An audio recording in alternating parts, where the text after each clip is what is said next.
नमस्कार दोस्तों, मैं रानी। आज आप लोगों को हिस्ट्री क्लास 6 का एनसीईआरटी पर आधारित पढ़ाएंगे, जिसमें हम आरंभिक नगर देख रहे थे। तो उसी का हम कुछ इम्पोर्टेंट पार्ट देखेंगे, जिसमें से है फाइनेंस। अर्थात फाइनेंस किसको कहा जाता है तो उसे हम देखेंगे।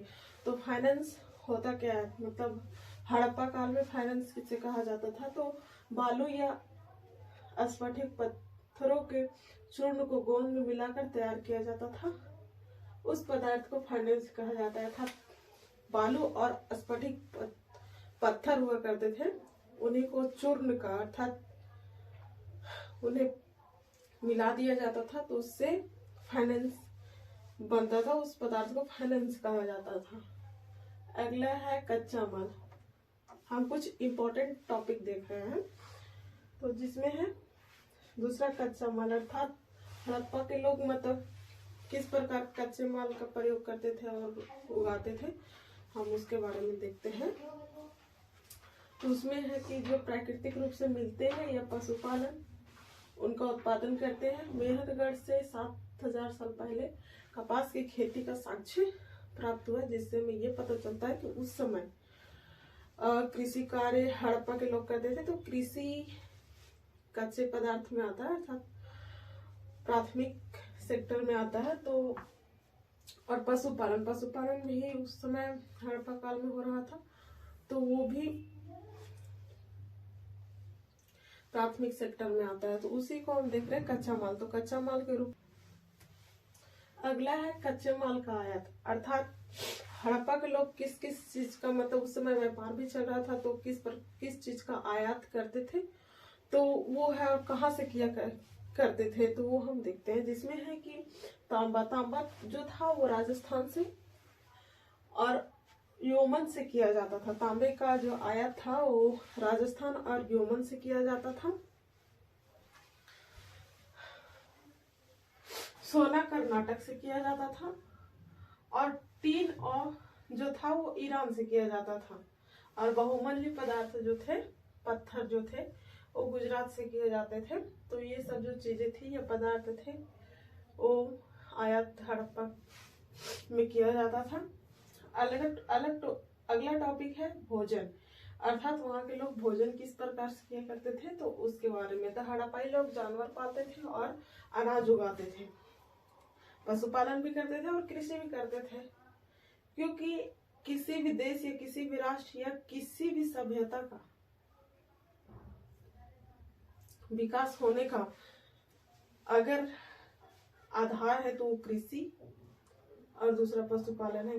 क्योंकि कृषि मनुष्यों के लिए बहुत जरूरी है, क्योंकि भोजन के बिना मनुष्यों का विकास होना संभव नहीं है। तो वो लोग अनाज उगाते थे। यहाँ से लोग गेहूं, जौ, दाल, मटर, दलहन, तिलहन, सरसों उगाते थे। जुताई के लिए वो लोग हल का भी प्रयोग करते थे, जो हमें कालीबंगा से साक्ष्य भी प्राप्त हुए हैं।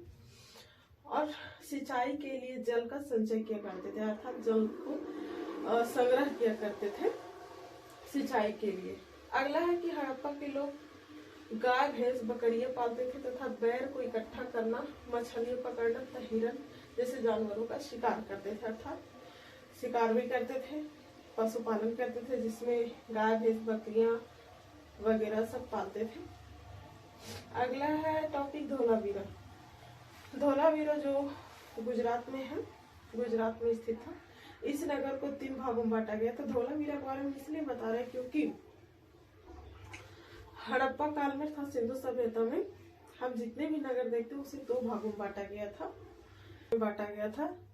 और एक धोलावीरा ही एक ऐसा शहर था जिसको 3 भागों में बांटा गया था, तो इसलिए हम धोलावीरा को देखते हैं। तो इस नगर को 3 भागों में बांटा गया था।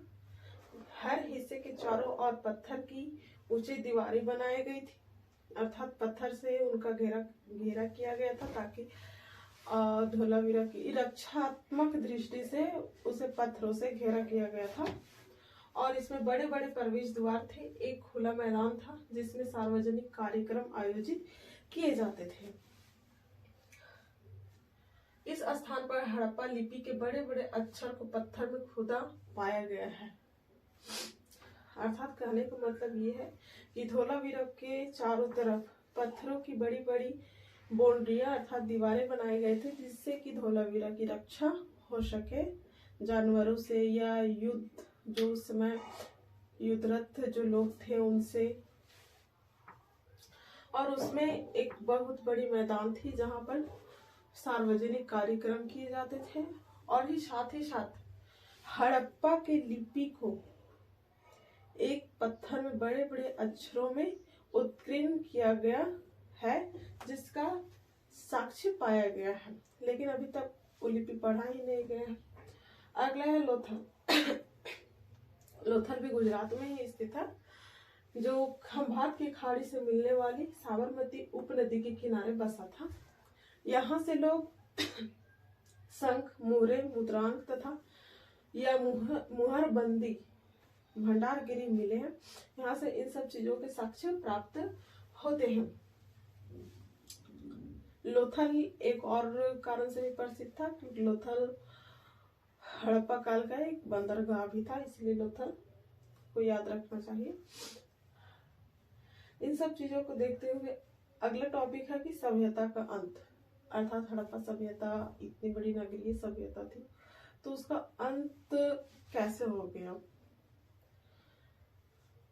ऐसा भी हो सकता है 3900 साल पहले अचानक एक नगरीय सभ्यता का अंत होना कोई छोटी बात तो नहीं थी। तो बहुत सारे इतिहासकारों का कहना है, सब इतिहासकार थे तो उनका अलग अलग मत है। कुछ इतिहासकारों का कहना है कि नदियां सूख गई होगी या कुछ वगैरह वगैरह हो गया होगा। तो उनमें से हम देखते हैं कुछ टॉपिक, जिसमें फर्स्ट पॉइंट है कि नदियां सूख जाना। तो कुछ इतिहासकारों का मानना है कि हो सकता है, संभव है कि सभ्यता तो थी उस समय, नदियों के किनारे ही विकसित थी, तो जल की तो आवश्यकता थी। तो हो सकता है कि नदियां सूख गई होगी, जिसके कारण हड़प्पा सभ्यता का अंत हुआ होगा। कुछ इतिहासकारों का मानना है। इस टॉपिक पर तो अभी भी मतलब इतिहासकारों मतभेद है कि आखिर किस कारण से हुआ था, लेकिन कुछ पॉइंट है। जिसमें दूसरा पॉइंट है जंगलों का विनाश। कुछ इतिहासकारों का कहना है कि जंगलों का विनाश हो गया होगा, जिसके कारण हड़प्पा सभ्यता का अंत हो गया होगा। तीसरा कारण है कि बाढ़ आना। हो सकता है, कुछ इतिहासकारों का कहना है कि हो सकता है कि अचानक से बाढ़ आ गया होगा और पूरा हड़प्पा सभ्यता उसी बाढ़ में बह गया होगा, जिससे कि हड़प्पा सभ्यता का अंत हो गया। अगला क्या है कि चारागाह का समाप्त हो जाना, अर्थात चारागाह समाप्त हो गया होगा, जिससे कि पशुपालन होना संभव नहीं था। तो इस प्रकार से भी हड़प्पा सभ्यता का अंत हो गया होगा। अगला है शासकों का नियंत्रण समाप्त होना या युद्ध इत्यादि। कुछ इतिहासकारों का कहना है कि हो सकता है कि वहां के शासक कमजोर पड़ गए होंगे या अधिक कमजोर पड़ गए होंगे, जिससे कि अन्य सभ्यता के लोग जो थे वो वहां आक्रमण कर दिए होंगे और वहां को लूट लिए होंगे, जिससे कि हड़प्पा सभ्यता का अंत हो गया होगा। तो इस प्रकार से अलग अलग इतिहासकारों का अलग अलग मत है। तो इस कारण से हड़प्पा सभ्यता का अंत देखा गया है। थैंक यू, आज के लिए यहीं तक।